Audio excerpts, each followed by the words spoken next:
Hello everyone, कैसे हैं आप सभी लोग। तो आज का टॉपिक रहेगा हमारा concept of isotopes, isobars and isotones. ठीक है दोस्तों, तो चलो शुरू करते हैं। पहले बात करेंगे आइसोटोप्स से। तो आइसोटोप्स क्या होते हैं मेरे दोस्त? ये ऐसे एटम्स या एलिमेंट होते हैं जिनका एटॉमिक नंबर तो सेम होता है बट उनका एटॉमिक मास डिफरेंट होता है। Are atoms having the same atomic number but different atomic mass. तो ऐसे एलिमेंट्स या एटम्स जिनका एटॉमिक नंबर सेम हो दोस्तों बट उनका एटॉमिक मास क्या हो, अलग अलग हो, वो कहलाते हैं हमारे क्या दोस्तों? That is isotopes.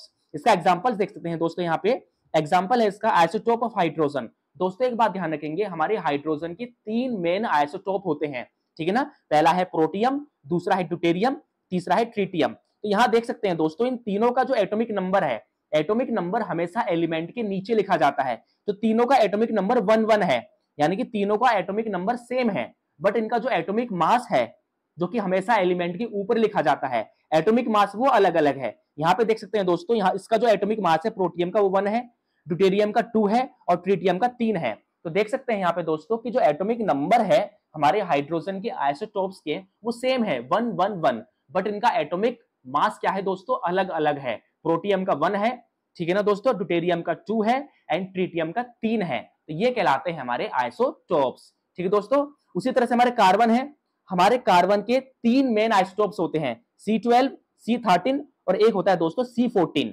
ठीक है ना। तो देख सकते हैं कार्बन की तीन मेन आइसोटोप है जहां पे एटॉमिक नंबर जो है तीनों का वो सेम है, 6 है, यहाँ भी 6 है और 6 है, बट इन तीनों का जो एटॉमिक मास है वो अलग अलग है। एक में C12 है, एक में C13 है और एक में C14 है, ठीक है दोस्तों। ये समझ आया? तो ये है आइसोटोप्स। नाउ अब हम बात करेंगे आइसोबार्स की। ना दूसरा है दोस्तों आइसोबार्स। आइसोबार्स क्या होते हैं दोस्तों? ये ऐसे एटम्स होते हैं जिनका जो एटॉमिक मास है दोस्तों, मास नंबर, ठीक है ना, वो सेम होता है बट इनका जो एटॉमिक नंबर है दोस्तों वो क्या होता है? अलग अलग होता है। यानी कि ऐसे एलिमेंट्स जिनका एटॉमिक नंबर क्या हो, डिफरेंट हो, बट एटॉमिक मास सेम हो, वो होते हैं आइसोबार्स। तो इस केस में क्या होगा दोस्तों? एटॉमिक मास सेम रहेगा, ठीक है ना। इसका एग्जांपल देख सकते हैं यहाँ पे, ये आर्गोन और कैल्शियम है। आर्गोन का एटॉमिक नंबर कितना है? 18, कैल्शियम का 20। तो दोनों का एटॉमिक नंबर अलग है और इनका एटॉमिक मास क्या है? 40 लेकिन दोनों का एटॉमिक मास क्या है? सेम है। तो ये कहलाएंगे हमारे दोस्तों क्या? आइसोबार्स। तो ऐसे एलिमेंट्स जिनका एटॉमिक नंबर डिफरेंट हो but they have same atomic mass, वो कहलाते हैं आइसोबार्स। आई होप ये बात आपको समझ आई हो। नाउ अब दोस्तों बात करते हैं आइसोटोन्स के बारे में। नाउ बात करते हैं दोस्तों आइसोटोन्स के बारे में। तो आइसोटोन्स क्या होते हैं दोस्तों? ये दो ऐसे एलिमेंट जिनका नंबर ऑफ न्यूट्रॉन सेम हो, यानी कि दो ऐसे एलिमेंट जिनमें नंबर ऑफ न्यूट्रॉन सेम हो, वो कहलाते हैं दोस्तों क्या? आइसोटोन्स। इसका एग्जांपल देख सकते हैं।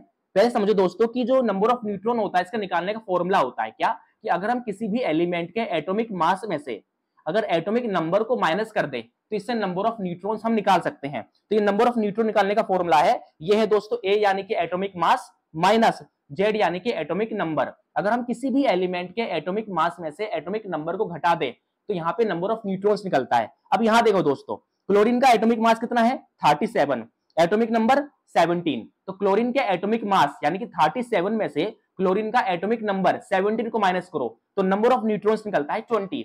वहीं दूसरा पोटेशियम का एटॉमिक मास कितना है? 39, एटॉमिक नंबर 19। तो पोटेशियम के एटॉमिक मास यानी कि 39 में से पोटेशियम के एटॉमिक नंबर 19 को माइनस करो तो नंबर ऑफ न्यूट्रॉन कितना आएगा? 20। तो दोस्तों देख सकते हैं कि दोनों में नंबर ऑफ न्यूट्रॉन सेम है, तो ये कहलाते हैं आइसोटोन्स।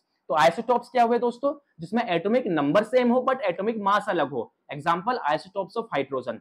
आइसोबार्स क्या होंगे? जिसमें एटॉमिक मास सेम हो बट एटॉमिक नंबर डिफरेंट हो। एंड आइसोटोन्स क्या होंगे? दो ऐसे एलिमेंट जिनमें नंबर ऑफ न्यूट्रॉन सेम हो, वो आइसोटोन्स कहलाएंगे। और नंबर ऑफ न्यूट्रॉन निकालने का फॉर्मूला है दोस्तों कि अगर हम किसी भी एलिमेंट के एटॉमिक मास में से एटॉमिक नंबर को माइनस करते हैं तो इससे हम नंबर ऑफ न्यूट्रॉन्स निकाल सकते हैं। तो कह सकते हैं number of neutrons is equals to atomic mass of an element minus atomic number.